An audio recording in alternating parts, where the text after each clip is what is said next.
Hemendik hasiko naz orduen. Bueno, atzera be hasiko naz, eguerdion, denoi, ona hurbildu zarien guztioi, ekimen honekin bat egitera. Gaur, 1997ko Gernikako bombardaketaren 80. urte horrena gogora dakargun honetan, zenbait talde batu gara hemen.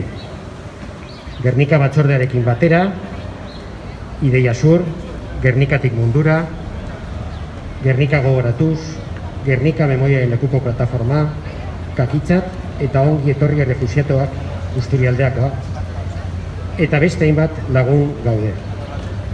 Gure asmoa, euskal industriak gerran eta hilketetan izandako zeregin odoltsua salatzea da.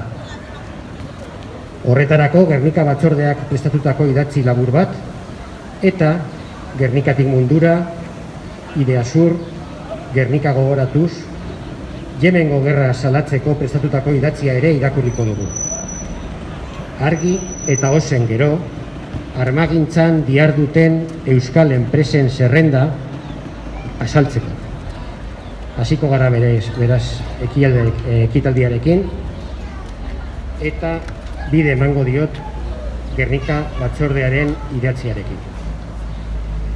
1997ko apirilaien 26an, arratsaldeko 4:30 inguruan, 1996ko gerran Bizkaia erasotu zenean, Euskal Herriko sustraiak erre eta mundu zabala astindu zuen Gernika Lumuko bombardaketa Kondor Legioaren hegazkinek suntsitu zutenean. Erasoa esen edonolakoa izan. Espainiar fasistek, Espainiako bazter bateko menpekoak baino ez ziren euskaldun txiki, ez jakin traketzen atrebentziak zigortzeko irrikaz, eta haien muturreko nazionalismo violento eta genozida nolakoa zen eta noraino heltzeko prest zeuden erakusteko, euskal identitatearen leku garrantzitsua txikitu zuten. Sustraiak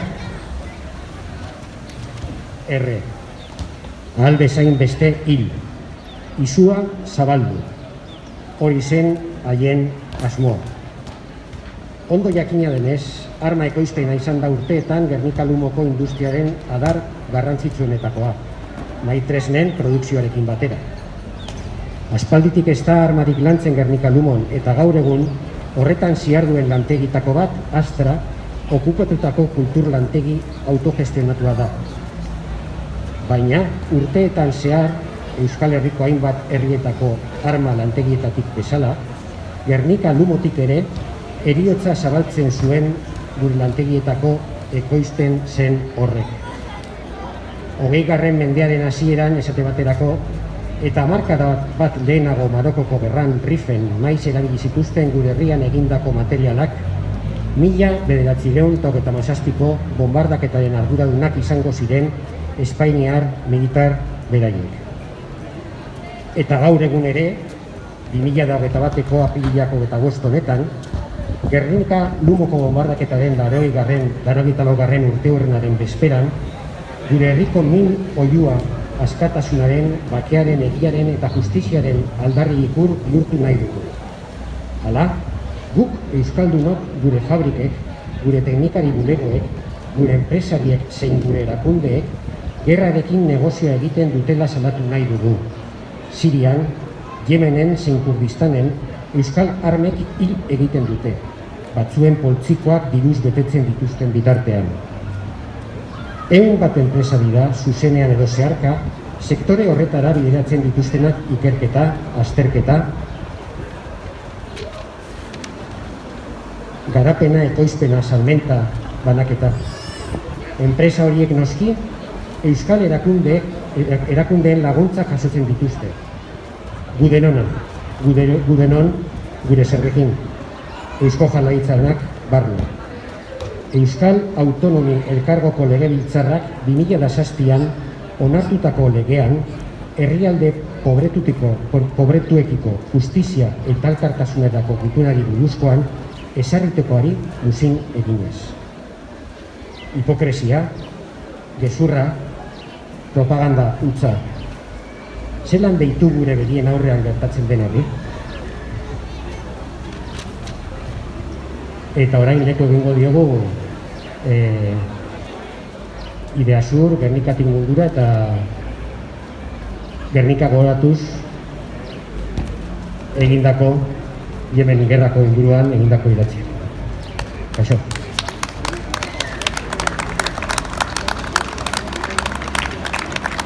Eskerrik asko. Gelditu Yemeneko gerra. Gernika bombardaketaren 84. urteurrenean. 2021ko aprilaren 26an, 6 urte izango dira Yemenen bombardaketak hasi zirenetik.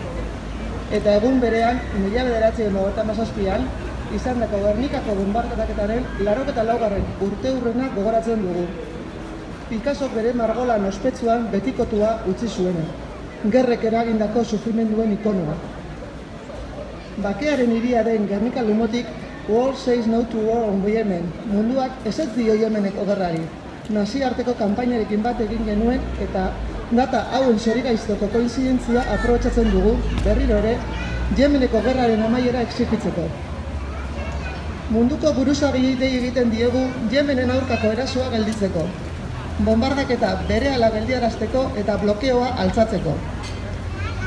Gure buruzagiei, bereziki Espainiako gobernuari eta Eusko Jaurlaritzari, Saudi Arabiarekin eta Arabiar Emirerri Batuekin arma negozietan ez aritzea eskatzen diegu. Eta laguntza humanitarioa eta Yemenen gorriarekiko elkartasuna areagotzea. Beste Gernika hauekin amaitzeko, Yemen, Siria, Afganistan, Mendebaldeko Sahara, Mozambikiko Cabo Delgado eta barrekin, pobreziarekin, desberdintasunarekin eta gerren negozioekin gauzatzen den milioika biktimen sufrimenduarekin amaitzeko, beharrezkoa da munduko gobernuek armen ekoizpena eta merkataritza kontrolatzeko eta desagerrarazteko akordioak egitea. Industria militarra erauli eta justizia soziala, bakearen kultura eta bizitzaren defentsarako konpromisoa sustatzen duten jarduera zibilak sustatu. Munduak ezetz dio Yemeneko gerrari, bakea da bidea.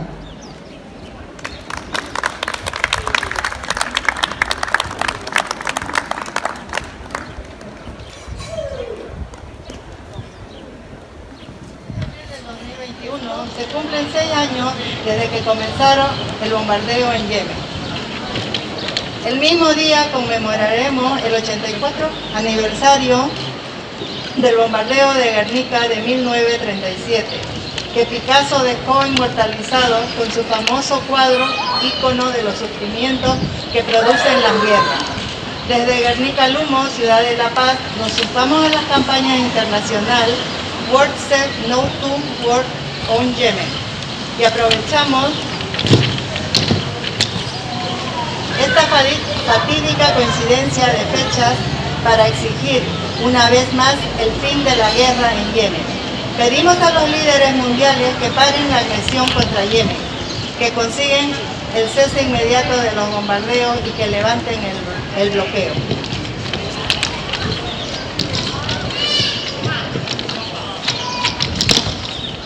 Pedimos a nuestros gobernantes, particularmente al gobierno español y al gobierno vasco, que no contribuyan al negocio de las armas con Arabia Saudita y los Emiratos Árabes Unidos y que intensifiquen la ayuda humanitaria y la solidaridad con el pueblo yemení.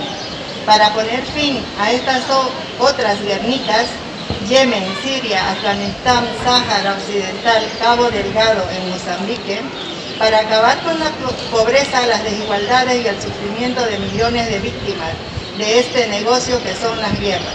Es necesario que los gobiernos del mundo acuerden avances en el control y en la extinción de la producción y comercio de armas y en la transición de la industria militar hacia actividades civiles que promuevan justicia social, cultura de paz y compromiso por la defensa de la vida. El mundo dice no a la guerra en Yemen. Paz es el camino.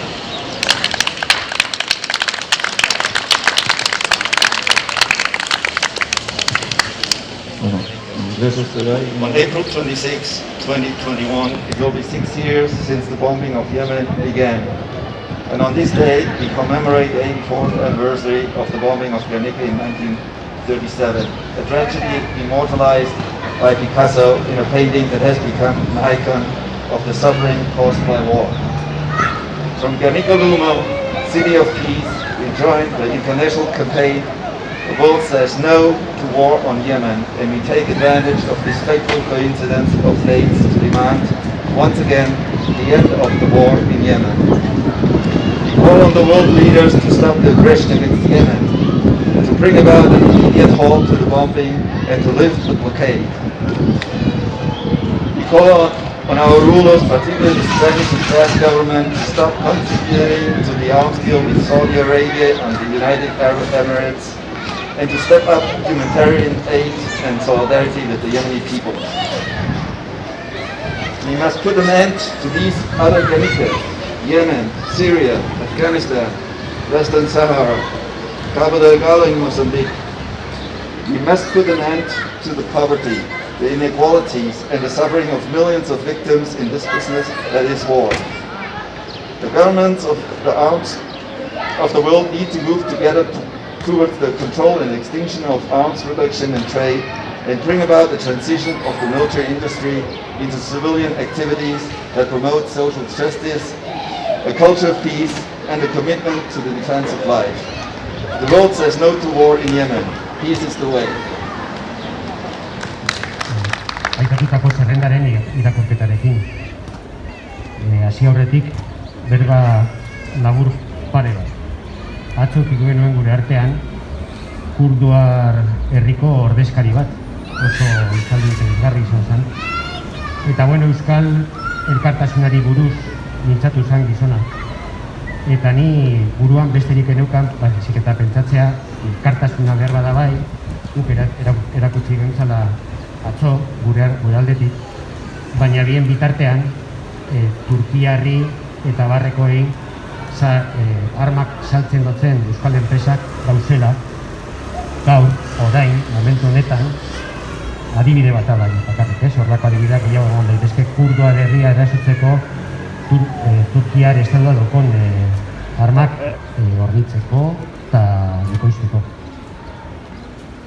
Orain irakurriko dugu hainbat euskal armagintza dedikatzen diren hainbat euskal enpresen izenak. Lapurditik Nafarroa, Nafarroatik Bizkaira. Hainbat Gernika berri sortzen dihardutenak eta zeregin beltz ilun hori gerra hemen hasten dalako Ardi Larruz jantzitako 8 enpresa horien zerrenda irakurtzera goaz, eta zerrenda horren hasiera emango dio zerrenda horreri Monika Iriazurekoa. Kaixo, Monika.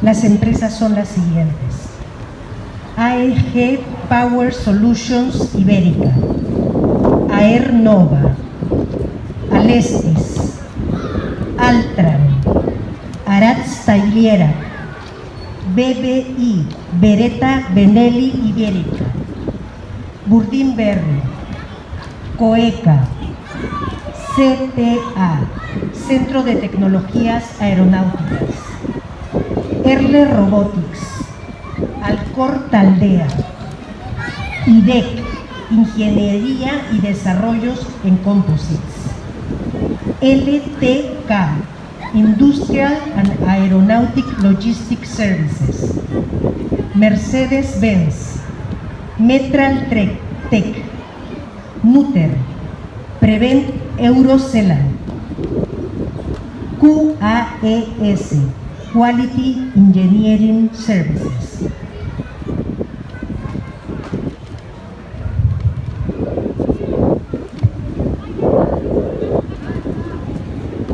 Sidenor, Skyway, Espasa, subcontratación de proyectos aeronáuticos, Tecnasa, tecnologías aeroespaciales, Aeromec, Aerospace, Aeroteam, Aitor, Cuchillería del Norte, Aldesa, Astilleros Murueta, CTA, Centro de Tecnologías Aeronáuticas, Dinalot, Electrohilo, EMTE Norte, EBEC, elementos de verificación y control, EBERRIN taldea, EGAL, clúster aeroespacial.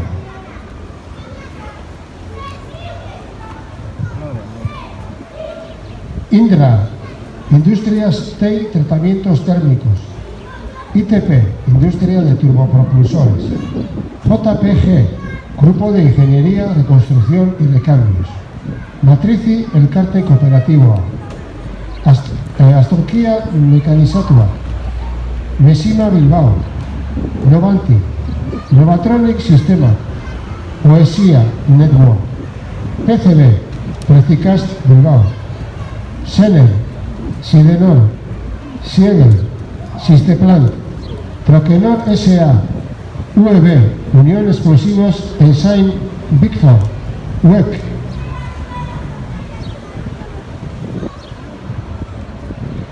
Vitelsa Norte, Barsila Ibérica, AIBE Tallerrak, Alfalan, Asaei, CAF, Construcciones y Auxiliar de Ferrocarriles, Danovar, DMP, Desarrollos Mecánicos de Precisión, Doimar, Oimendi, Ibermática, Icusi, Ángel Iglesias, Inasmed, Tecnalia. Larrañaga y Elorza, Alción, José La Espiur, Eraikuntza Mekanikoak, Canter Mekanizatuak, Microfusión de Aluminio, Sapa Placencia, Sisle, Sistema Flexiblea.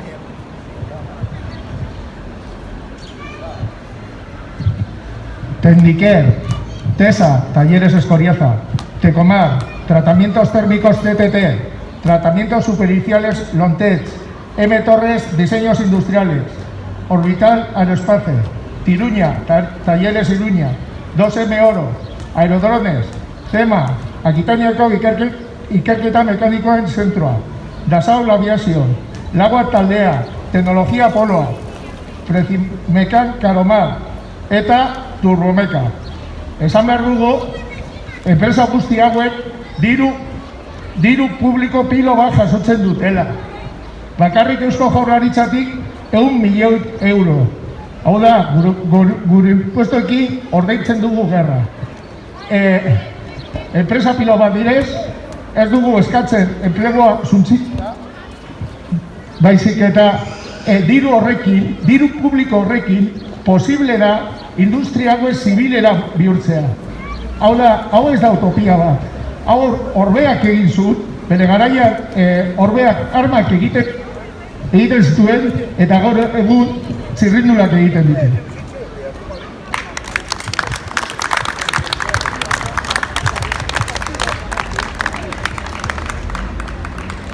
Bueno, beraz, eskerrik asko, ekitaldia amaitu dugu.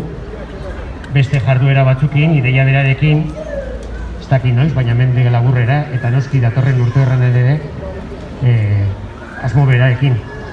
Gerraren negozioa, irauten dauen Euskal Gerraren negozioa salatzeko. Eskerrik asko denoi, eta horrengo bat arte.